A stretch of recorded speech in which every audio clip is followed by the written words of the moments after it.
lo Voy grabe. a, voy a ver si consigo. Ahí ya Listo, está ya va a empezar la Dice reunión. anfitrión, está grabando esta reunión. grabando. O Bueno, participante está grabando esta reunión. Bien, Mari,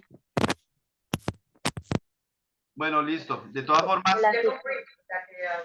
les agradezco una vez más de que estén aquí, que se hayan Está grabando. esforzado para este ejercicio.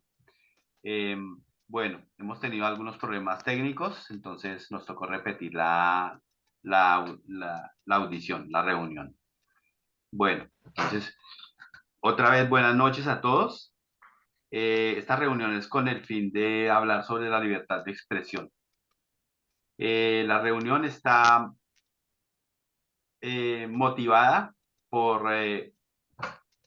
las ONG que están, como la UNESCO, es la principal, que está promoviendo la capacitación y la alfabetización mediática. Eh, bueno, pues, ¿ustedes me ven? Sí. Mm. Ah, bueno. Sí, Entonces, perfecto. bueno, gracias.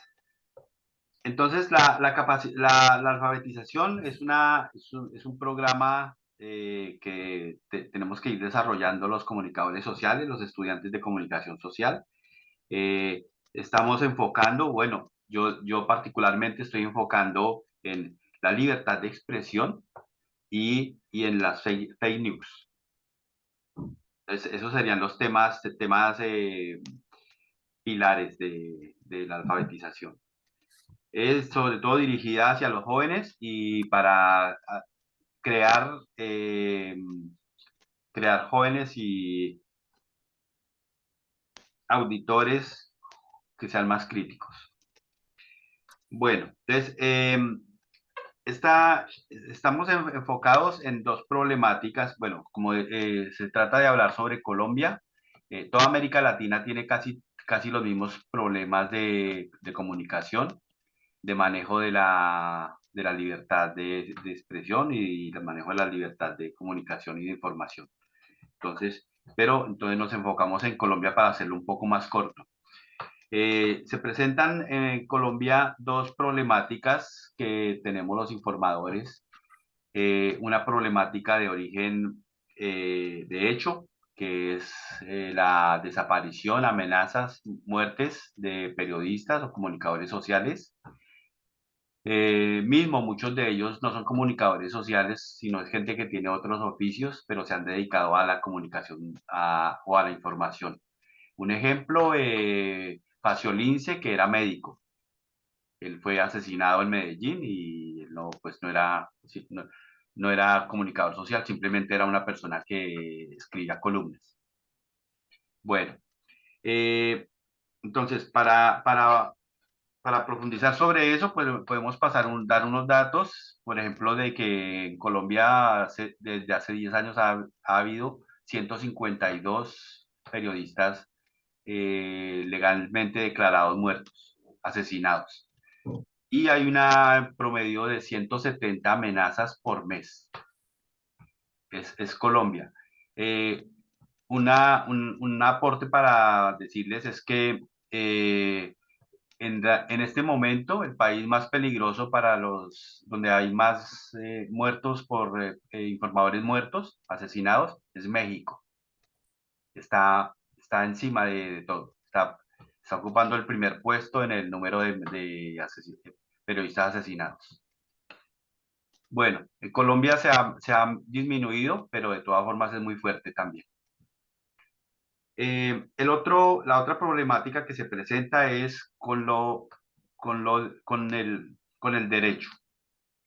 Entonces, nosotros tenemos un derecho fundamental que está en la Constitución Política de Colombia y está en el artículo 20, que dice que se garantiza a toda persona la libertad de expresión y difundir su pensamiento y opiniones, la de informar y recibir información veraz, imparcial, y la de fundar medios masivos de comunicación. Esa ley está inscrita en la Constitución de 1991 y es el artículo 20. Yo estuve revisando la Constitución del 86. No está explicada de esta manera. Habla sobre los tiempos de información en tiempos de guerra y no. Los tiempos de guerra era en la Constitución pasada, era lo que llamaban el estado de sitio. O sea que en épocas de estado de sitio no había libertad de prensa ni libertad de expresión en la Constitución antigua. En esta ya lo hay. Eso es un derecho que tenemos todas las personas.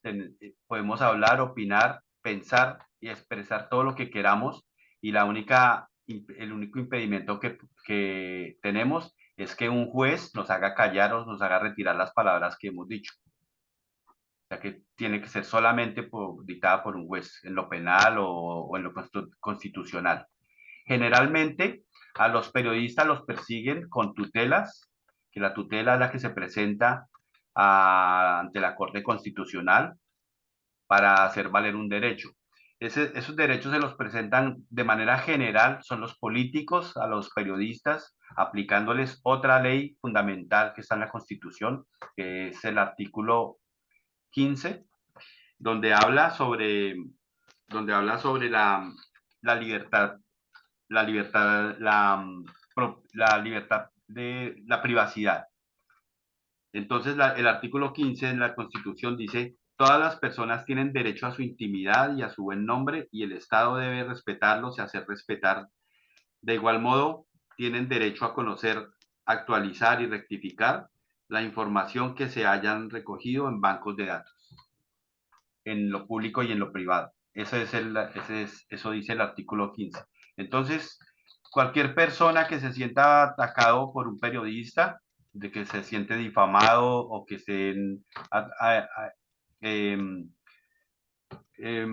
hiriendo su propiedad, su privacidad, entonces puede atacarlo en tutela ante la Corte Constitucional aplicándole el artículo 15. Eso es son defensas. Eh, en el, en el Congreso de la República se ha tratado siempre de quitarle poder al artículo 20, de hacerle trampas. Los políticos colombianos se han especializado en modificar estas leyes y presentarlas en forma de micos. Los micos son leyes que se meten entre un paquete de proyectos de ley que se presentan. Los proyectos de ley los presentan en la Corte, en la Cámara de Representantes, son estudiadas, hacen 8 debates y luego pasan al Senado. Cuando pasan al Senado, ya las han leído, ya las han estudiado, las han discutido y entonces son aprobadas o no, o aprobadas o rechazadas o aplazadas. De manera general son aprobadas porque ya las han estudiado. Entonces, ¿qué pasa? El mico es una ley que meten entre esos paquetes. Entonces, como ellos no van a leer 40.000, 50.000 folios o páginas en 2 horas o en un día de trabajo, entonces ellos no revisan todo, entonces ahí pasa el mico. Y el mico son leyes muy bien explicadas y muy bien, pero siempre son engañosas. Este año quisieron pasar una para aprobar de que un periodista no podía eh, opinar, hablar, ni dar ninguna información sobre la vida privada de los políticos que están mezclados, que están implicados en corrupción. Afortunadamente alguien detectó el mico y fue sacado del paquete de leyes. No pasó. Eso fue ya finalizando el gobierno de Duque, fue en el mes de mayo. Bueno, para defendernos de estas problemáticas o para tratarlas, pues entonces tenemos a la FLIP. La FLIP es la Fundación para la Libertad de Prensa, que fue cofundada por Gabriel García Márquez en 1996. Tiene ya 25 años, creo. ¿Sí? Y pues, ¿qué hace la FLIP? La FLIP lo que hace es una publicación mensual, creo que se llama Gaceta, se llama Páginas o Gaceta. la publicación que ellos hacen, y ahí pues ellos escriben, hablan sobre todos los problemas y los conflictos que han tenido los periodistas, apoyan al periodista, los apoyan para ayudarlos con esas leyes que les quieren aplicar, y también hacen denuncias cuando el periodista está siendo amenazado. En las épocas de antes, antes de la Constitución del 91, que es el que nos está dando todos estos derechos, pues era más fuerte el problema de la libertad de expresión. El, el- el- las amenazas y los actos de hecho, los hechos eran supremamente violentos. Un ejemplo de eso, yo no sé si ustedes se acuerdan de la voladura del el diario El Espectador, cuando Pablo Escobar se sintió atacado por la prensa. Lo primero que hizo fue que no solo amenazó periodistas y los mataron, sino que fue y le puso unas toneladas de dinamita a la planta física del diario El Espectador, y mató al director, a Guillermo Cano. Fue Guillermo Cano quien hizo por primera vez, dijo que Pablo Escobar, que estaba en el Congreso, era suplente del Senado, era una persona que tenía negocios con la droga. Fue la primera persona que habló de eso y pagó con su vida esa denuncia. Bueno, eh, de otra parte, pues entonces tenemos el FRIP. De otra parte, pues hay que ver también que Colombia es un país que tiene muy pocos equipos de información. Hay 666 municipios de los 1000 que tiene Colombia que no tienen ningún sistema de comunicación e información, no hay ningún sistema de expresión. Eh, Ahora, como lo que nos interesa para esta capacitación es pues, tratar de analizar de una manera más acertada la información. Entonces vemos que nuestros hijos o los jóvenes que están con nosotros manejan de una manera muy,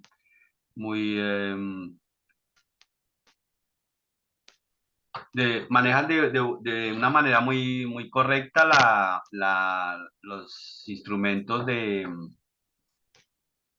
teléfonos, computadores, y tienen un acceso a la información más rápida que nosotros. Pero entonces nosotros tenemos más criterios y tenemos de pronto una forma más crítica de ver la información. Entonces debemos de tratar de empezar a inducir los jóvenes a que tomen esos comportamientos críticos, y, y que fomenten la búsqueda de fuentes y la búsqueda de una información más correcta. Eh, Otro punto a abordar que es muy, que ahora, que en estos tiempos se está desbordando, son las fake news. Cada vez están más grandes, cada vez han crecido están mejor hechas, mejor elaboradas. Hay que ver que, por ejemplo, el presidente Trump ganó a base de fake news. Entonces tienen peso. El presidente Bolsonaro en Brasil también ganó a base de fake news y casi gana estas últimas elecciones también. Eh, entonces las fake news es muy fácil, es una fábrica de mentiras. La gente cree todo lo que le dicen. Si una mentira se repite 100 veces, empieza a convertirse en una verdad. Entonces, ese es el principio de las fake news. De todas formas, se puede mentir y se puede denigrar de lo que sea, que algo va quedando. Entonces, bueno, ese sería como la forma de mejorar la información, la comunicación. Otra forma sería que el sector mediático sea robusto, es decir, tenga más, que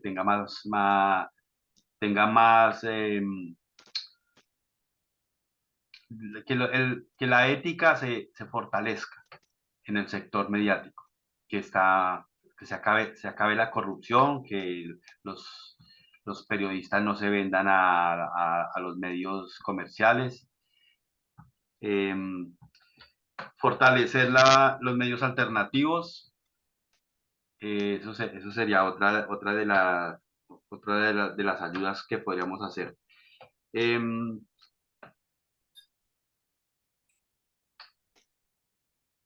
Bueno, habría que concentrar todo el esfuerzo de comunicación en tres reglas básicas, que son el compromiso con la sociedad civil, importantísimo que trabajemos con la sociedad civil. Nosotros los comunicadores y bueno, los padres también tienen que irse metiendo en la tarea de ir vigilando la información. Es muy importante eso, es más importante de lo que uno cree, la información, todo lo que nuestros hijos van a recibir ahora, en estos momentos, por sus aparatos de recepción, es increíble la cantidad de información que viene. Entonces sí, hay que estar pendientes. Lo otro es un aprendizaje continuo, estar siempre replicando, hablando de eso. Bueno, es una forma de educar también. Y lo otro es tratar de ir a la fiabilidad y a la accesibilidad de lo que ya conocemos. Es decir, ser fiables o ser fideles con los sitios que conocemos para irlos fortaleciendo, para que se robustezca la comunicación. Ahora, pues entonces una pregunta de las que estaba haciendo hace un rato, hace un momento. Entonces, ¿cuál es la manera de identificar una fake news? Entonces, por ejemplo, Oscar, ¿cómo hace para identificar una fake news?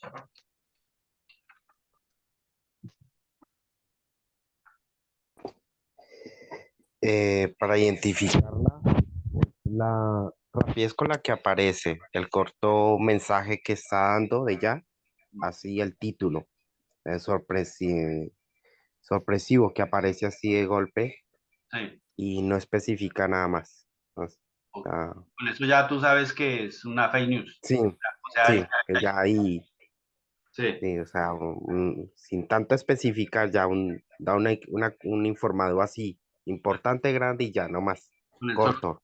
el solo titular, sí. Sí, es. Ujú. Vladimir, Creo que hay que comparar las fuentes, intentar buscar cuáles son las fuentes y ver quién utiliza esas fuentes, ver si uno las puede repertoriar en otros artículos, saber cómo interpretan esa misma fuente. o sea, comparar. Comparar las fuentes, sí. Listo. Mari,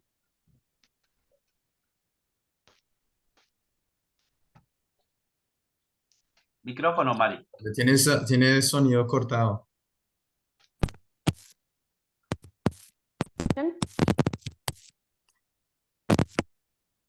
escuchan? Sí. Ahora sí. Para poder saber qué es una fake news, bueno, debo, como ustedes lo han dicho, validar la fuente y no solamente confiar en las redes sociales, porque es lo que más manejamos hoy en día. Un 90% del día estamos en redes sociales. Ok. Es muy importante validar esta información. Salirse Fuentes, de la red. medios confiables y sobre todo personas responsables al dar o compartir la información. Ok. Patu, Em, bueno, como lo han dicho, verificar las fuentes, pero sobre todo yo verifico siempre el periodista, la revista, quién saca esa noticia y saber, yo comparo igual, también en otros países, que dicen en Inglaterra, que dicen en Estados Unidos, que dicen en Asia, que dicen en otros países del mundo, y ver y verificar. son verificaciones que, pues, que hace mucho. Generalmente lo que viene en redes sociales, yo sé que ya ha sido machacado, machacado, machacado, Claro. machacado, manipulado a Mm, diestra y siniestra. ok, Entonces, no. bueno, sí, sí. Emilce. Bueno, aparte de lo que ellos ya han dicho, también lo compruebo con las noticias. O sea, después de ver, digamos, en Facebook, en cosas que anuncian en YouTube, Mm, em, lo confirmo con las noticias. Casi siempre es por medio de noticias que, en no, las que me gusta ver, o sea, que no, sé que son medios. en la red, siempre en la red, ¿no? Sí. Natalia. Bueno, pues igual hay que buscar información y tratar como de buscar unas fuentes más fiables, porque siempre pues, las noticias falsas son lo primero que empieza a correr sobre todo en las redes y la gente se va dejando llenar de eso la cabeza sin buscar una información y precisamente por eso van creciendo más y más lo que son las redes sociales, porque es lo que más se usa pues todos los días, lo que más utiliza la gente. Sí, es fidelidad, ¿no? La fiabilidad. Bueno, a ver, sí, lo que pasa es que ya no hay tiempo. Tenía otra pregunta, pero no, yo creo que ya, porque ya hay muy poco tiempo. Entonces, bueno, pues muchas gracias por la información, por escuchar y por el tiempo que me han dedicado. Pues a partir otras cosas a comentarles sobre, pero ya era más sobre el marco histórico, hablarles un poco de lo que era el desarrollo de la comunicación en Colombia, el desarrollo de la libertad de expresión. Podría decirles, por ejemplo, que anteriormente solo había dos partidos políticos en Colombia que se dividían el poder, se turnaban y el uno, cuando el uno tenía mucha fuerza, cerraba el otro. Entonces, por ejemplo, los godos manejaban diario El Siglo y El Siglo tenía una banda azul y ya todo el mundo sabía que ese diario era de formación conservadora. Y los liberales tenían una banda roja, tenían El Tiempo y El Espectador. Después de que mataron a Gaitán, el diario El Espectador fue cerrado durante como 10 años, duró más o menos cerrado. Era un diario que era de Medellín. Después él volvió a abrir en Bogotá.